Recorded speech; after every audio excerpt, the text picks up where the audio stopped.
Hi there. Well, last week in our story, we heard that David had been able to conquer the city of Jerusalem. The city of Jerusalem had a number of names that were given to it. One was the city of David. It became the capital city of all of Israel, from Dan in the north to Beersheba in the south. All of the people recognized that Jerusalem was now their capital city. One more thing needed to happen in order for the people to recognize that the capital city was in Jerusalem. You see, David had his capital city in Hebron when he was king of just Judah for 7.5 years. But now that he was king over all of Israel, he needed to set apart Jerusalem a little bit differently.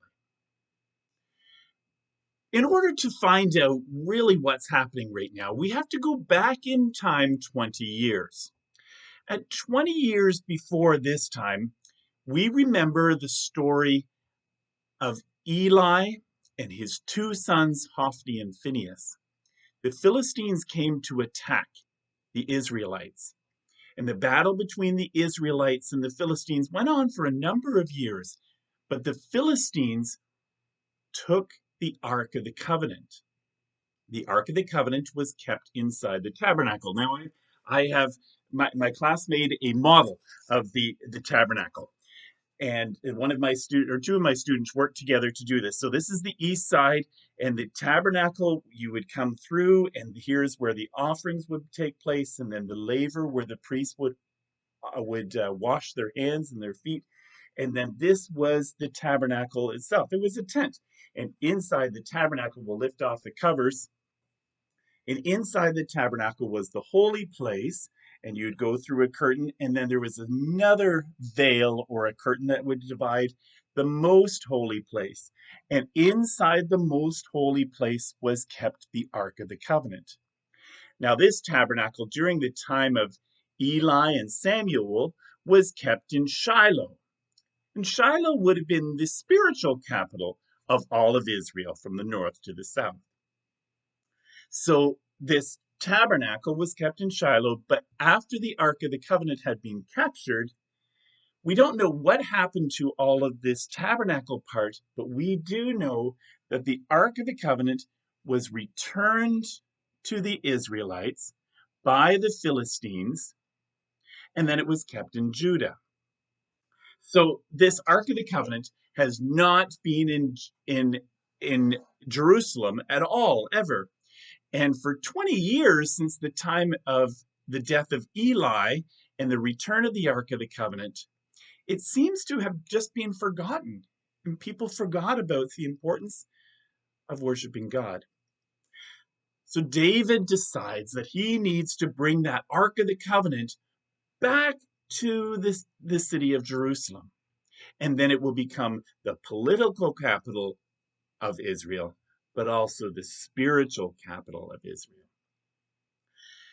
And so he made arrangements, and the Ark of the Covenant, that little piece that was kept inside the Holy of Holies, that it wasn't so little, but it's little on our model. The piece that was kept inside the Holy of Holies would be brought back. Now, the Ark of the Covenant was a box or a chest, and inside it were kept the Ten Commandments, a pot of manna, and Aaron's rod that budded. And on top of it, there were two cherubim, almost like angels with wings that hovered over top of it. And it's been said that God spoke to his people through the cherubim, through the place in that area. And so David wanted to bring it back. So I'm sure, called a number of people, and they created a brand new cart in order to bring it to Jerusalem. The last time it traveled on a cart from Philistia back into the Israelite territory, and there was no problem with that. The Philistines didn't know how it was supposed to be moved around, and they just put it on a cart thinking it's just some box or maybe even some idol, like another idol that they would have had, like they worshiped Dagon. Well, When God gave instructions to Moses on how to build it, he also gave instructions on how to carry it. As people of Israel were traveling through the wilderness, the Ark of the Covenant was the first thing to be moved. And as it moved, the people kept a great distance back. And the way that they carried it was on the shoulders. There were poles going out from underneath, and the poles would be carried on the shoulders of 4 priests. Putting it on a cart was not part of God's instructions. As it was going along, there was great excitement. They were thinking, finally, after 20 years, this Ark of the Covenant is going to come back into Jerusalem. And they were all excited until they were going along the way, and the road might have been a little bit rocky or bumpy. And then one of the oxen that was pulling the cart stumbled. And as the oxen stumbled, I guess the cart kind of twisted or maybe looked like it was going to fall over. Uzzah was responsible, one of the men responsible for making sure the Ark of the Covenant was brought back into Jerusalem safely. And he thought it was going to fall over, so he quickly reached out his hand to steady the Ark of the Covenant.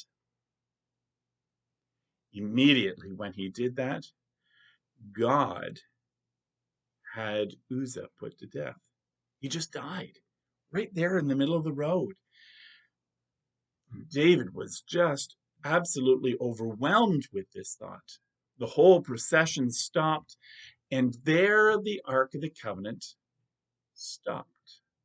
And it stayed there for a number of months. It stayed in that one place until a couple of months later, David heard a report that the man whose property the Ark of the Covenant was being kept was being blessed. David originally, when Uzzah had died, he said, how is it possible that, how can the Ark of God come to me? David wanted the Ark back inside his city so that he would receive that blessing, or the people would receive that blessing that was coming out of Jerusalem. David wanted that Ark of the Covenant. He wanted that relationship with God. So David then realized the way we were transporting it was incorrect. And so when the priests carried it on their shoulders, before they even finished their 6th step, they offered a sacrifice of an oxen.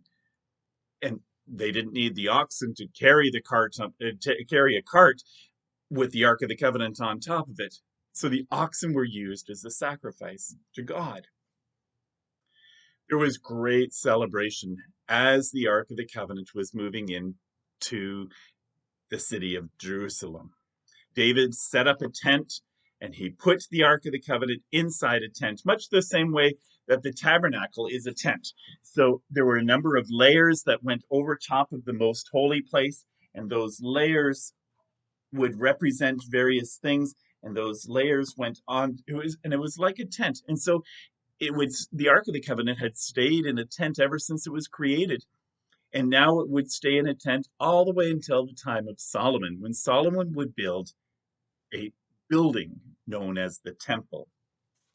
So, as they're coming in, David is just joyfully singing praises to God. He's dancing, and there's music going, the number of the instruments there that were used during Bible times, and it was just an exciting period. Exciting for everybody, except for one person. Michal was Saul's daughter, also David's wife. Michal looked down at this procession, and David had taken off his outer robes. Those outer robes, remember the story of Joseph? Joseph wore an outer robe, a coat of many colors, and that distinguished his majesty within the family and his importance within the family. Well, David had one of those robes, I'm sure, too, and he took that off so that he was free to worship. And he was wearing just a linen white piece of a robe, like we would call it underwear, but it's more maybe like a lady's dress, but yeah, not a lady's dress. It was definitely for men. So he's just wearing this white robe. And Michael looked at him and she was thinking, my father, who was king before David, would never disgrace himself by taking off his outer robes in public. My father would have done things a lot better and a lot differently. And so when David came into the house, Michael chastised him and said, the servant girls were laughing at you. The servant girls were looking at you in a way that ought not to be for a king. David said he would disgrace himself for more, but more than this, if he was to honor God. Michael, the story goes, died some years later, and she never had any children. Almost like she lacked in the blessing from God. Back in those times, for a wife not to have any children would be a great form of disgrace. And Michael never had any children. This story is really important in recognizing the holiness of God. Back to this time of Uzzah, he treated the Ark of the Covenant as something just like a normal box. And he didn't realize that God was in control of that Ark of the Covenant. God could have stopped the box or the Ark from falling over if the cart stumbled or fell over. Uzzah didn't have to reach out his hand. He treated it as something light. That's important for us too. We need to respect worship of God. God is a holy God who can't stand sin. Rightfully, we deserve to be judged. That's the wonderful story of today with the resurrection of Easter. You see, on Good Friday, it's similar with the tabernacle as it was in the temple. In Jesus' time, there was a temple, but the temple still had a formation like this. There was an outer tent or outer curtain, which would prevent the common people who would gather here for the sacrifices. But then there was a division between the Holy of Holies. This is the most holy place of the tabernacle or of the temple. When Jesus died, the veil dividing the holy place and the most holy place was torn from top to bottom. But from top to bottom is so significant because there's no way a human could have cut that veil. It was an act of God. And God was symbolizing by tearing that curtain in two from top to bottom that we have access to God.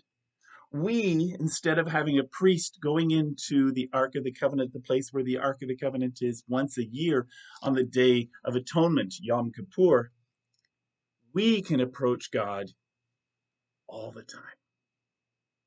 We don't need a priest to go and present our case to God. We can stand before a holy God and talk to him. There is great blessing in the fact that Jesus is not dead. He is alive, and we can pray to him. We can talk to him. We can tell him the things that are on our mind. We can tell him that we love him, that we respect him, and that we worship him. I pray that this day you will learn to love God, to worship and respect the God of the universe. With that, we will end. Have a great day.